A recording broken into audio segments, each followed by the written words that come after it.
Top 5 reasons that teachers make great CASAs. 1, we love children. We relate to children well. Don't give me any answers. 2, we're persistent. They feed you well during training, which they never do at school.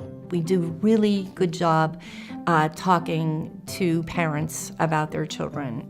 And I have a community here. Being a CASA is all rewarding.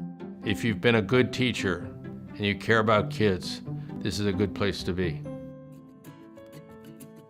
In today's world, there are more and more kids that are struggling. So when I became a CASA, I did start to think that these might be the worst cases in my classroom. And I did struggle and have to really think about, is this something I can handle? Is this something I can cope with? But I think just like you teach perseverance to kids, then, think about, well, what is the end result? The end result is me supporting this child, and I can persevere through that as well. When I first started thinking about being a CASA, my one drawback was, how am I going to fit this into my own world? So the good news is CASA was flexible enough for me to be able to do it all. I play the fiddle, and I travel to see my children. I have a grandson, and I do yoga. So I'm able to do all that still and do CASA. So it's perfect. It's not this constant pressure of school. And that if you're a teacher now, you're under the gun all the time and you're being criticized all the time. Here, you've got people embracing you and thanking you all the time. And it's a much different feeling than what you would have at school. I feel like I'm using the skills that I have learned through my life, putting them to good use in a good organization that supports what I do and gives me the training and the help.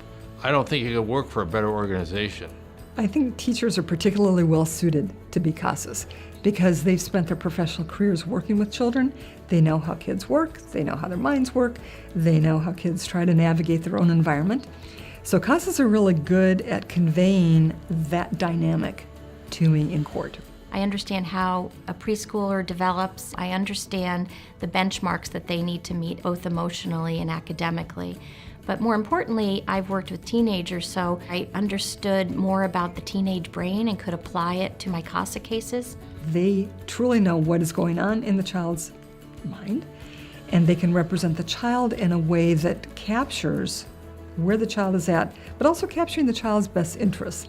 As a CASA, if I feel that the child I'm working with may have learning issues, then I know that I can speak with the DCYF worker and say, we can legally ask the school for testing and an evaluation. It truly is an extension of your classroom without grading papers, without lesson plans. It's fun. Don't wait, we need you now. We are facing an incredible onslaught of new cases, primarily because of the opioid crisis. And every time we get a new case, we need a new CASA. Come on, guys. Come on in. We need you.